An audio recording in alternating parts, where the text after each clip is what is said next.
The newest Super Mario Bros. Game is here, and unsurprisingly, it has a lot of fun details and cool moments throughout its runtime. As an excuse to show off stuff that I enjoyed, let's look at some Easter eggs and fun facts in Super Mario Bros. Wonder. There will be some spoilers. Starting off, I have to shout out the attention to detail regarding character animations, something that was obvious as soon as that first Nintendo Direct dropped. And just so you know, Yoshis are absolutely fighting for their lives whenever an elephant hops on their back. Speaking of the elephant, it's weird, but it is nice having a power-up that can destroy blocks from the side using its trunk swipe move. Said move can also knock things into the air, including shells. If you do this repeatedly, you can actually rack up a combo until the shell transforms into coins, which is a nice little surprise. Another nice surprise is a lovely callback that can be found in Downpour Uproar, a level in the Petal Isles. If you take this pipe, you'll find this level's final 10-flower coin, surrounded by a heart made of coins, 2 Cheep Cheeps, and a couple sea urchins. This is actually a kind of remake of a room from New Super Mario Bros. Wii in 4-3, which also had 2 Mega Urchins and a coin heart. A fun interpretation is that the sea urchins are in love, and have adopted a couple Cheep Cheeps into their family. It's pretty cute. Switching gears, as you may know, Prince Florian joins the player on the journey throughout the Flower Kingdom. He equips badges, which allows you to do a bunch of cool stuff, and his silhouette appears on the loading screen before every level, and you can actually press the jump button to make him hop along a track, which is completely pointless. Along with the flower aesthetic, there are a bunch of talking flowers throughout the game, which for some reason are completely voice acted. hello Mario. Like everyone else, I was conflicted when I first saw them in the initial announcement, but personally, I actually think they're pretty fun, and they help liven up the game. If you disagree, you can't turn off the flowers, but you can mute their voices, which leads to this. Oh, was it something I said?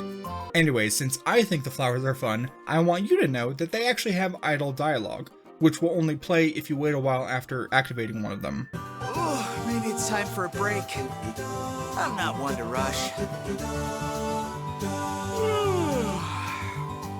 I'm tired. How about you?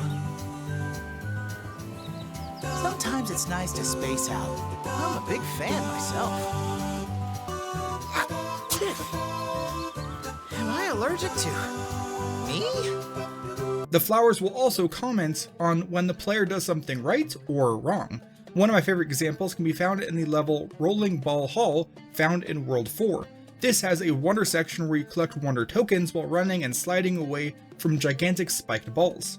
In this area, there is a elephant power-up that you can use to knock a ball over and destroy this large block, allowing you to drop down to this area without the wonder effect active, making this flower go. Huh? Continuing on to the reward room, instead of a seed, there will be 2 additional flowers, all 3 of which complaining that you did things wrong. How'd you even get in here? Ah, that ruins everything. You have to do things in a certain order. Kinda related, you can get a different kind of reward in the level Triple Threat Deluge found in the Special World. This level mainly focuses around having you navigate through a section of top-down movement as you dodge spiky balls thrown by a trio of Lakitu. Once you obtain the seed, gameplay goes back to normal, at which point you can actually backtrack across the whole section, which can be a little tricky, but if you get to this point, jumping will reveal 3 one-ups as a little reward for going where you really shouldn't. Along with this game's flower motif is a kind of musical undercurrent, which I find pretty cool. There are multiple break time levels that take place in this room with music note blocks. In World 1, Wonder Token tunes as you collect Wonder Tokens, while the bonus screen music plays from Super Mario World, and the coins in Wonder Seed appear alongside the final 13 notes of the song.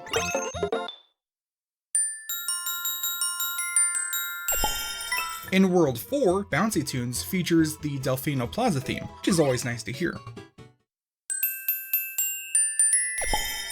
And Trotting Piranha Plants in World 5 features the enemy course theme from Super Mario Bros. 3.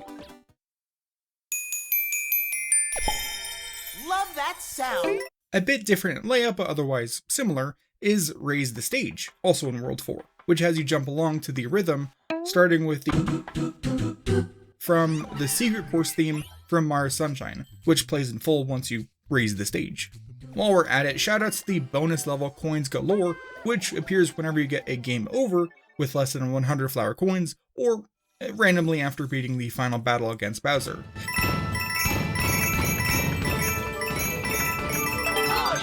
It's a short auto-scroller level where coins and flowers are shot out of cannons at the player in time with a nice rendition of the slide theme from Mario 64.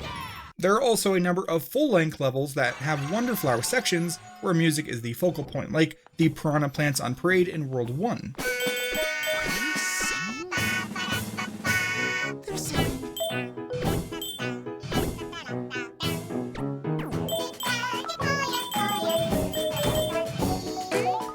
I hate to interrupt their fun, but I had to check, and it turns out that using Yoshi or whatever other method to defeat the Piranha Plants will actually remove their individual vocal tracks from the overall song.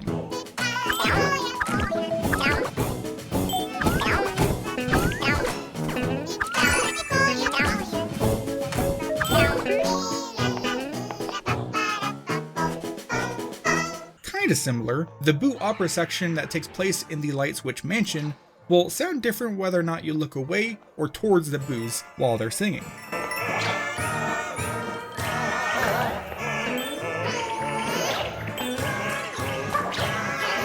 While we're at it, the invisibility badge makes it so boos will never react to the player, which is great if you want to hear the song uninterrupted. Also, during this, I learned that the light sources that would destroy a boo actually render the player visible, which I think is a fun little detail. Continuing on with the invisibility badge, I should note that the various bosses, aka Bowser Jr. and Bowser, will actually have unique dialogue when you enter the fight with the badge active.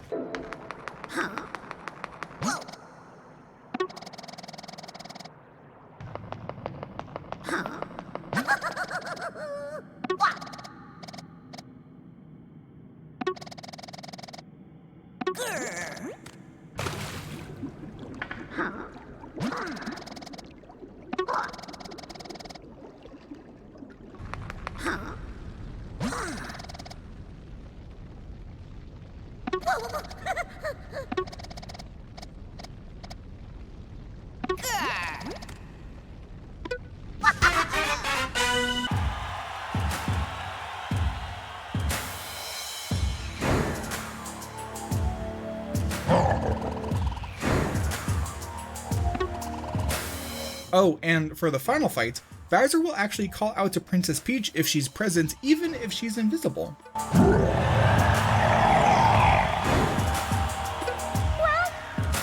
Anyways, now that we talked about the final battle, let's talk about the final badge because I want to. The final badge is earned by first completing every level in the game and getting all the 10 flower coins. I did this as Yoshi, so I wouldn't know how hard it actually is, but the reward is pretty cool. It's called the Sound Off badge, and its description states that you'll hear weird voices. When worn, a lot of the ambient sound effects like jumps, impacts, collecting things are all replaced with a cappella versions of people making noises with their mouths.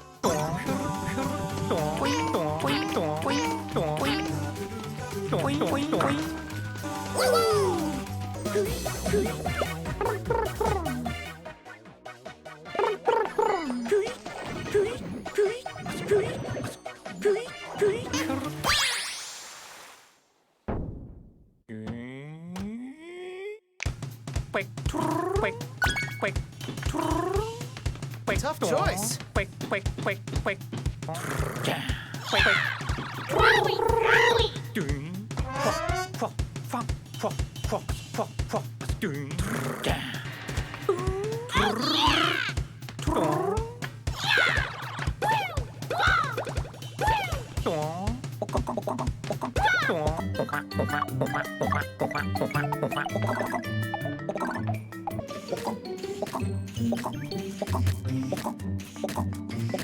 Considering the amount of musical related stuff and weirdly talking flowers, this feels oddly fitting as a final reward. I was curious, and I am happy to report that yes, in fact, the secret extra tall flagpole in Bull Rush coming through does in fact have its own sound off voice line.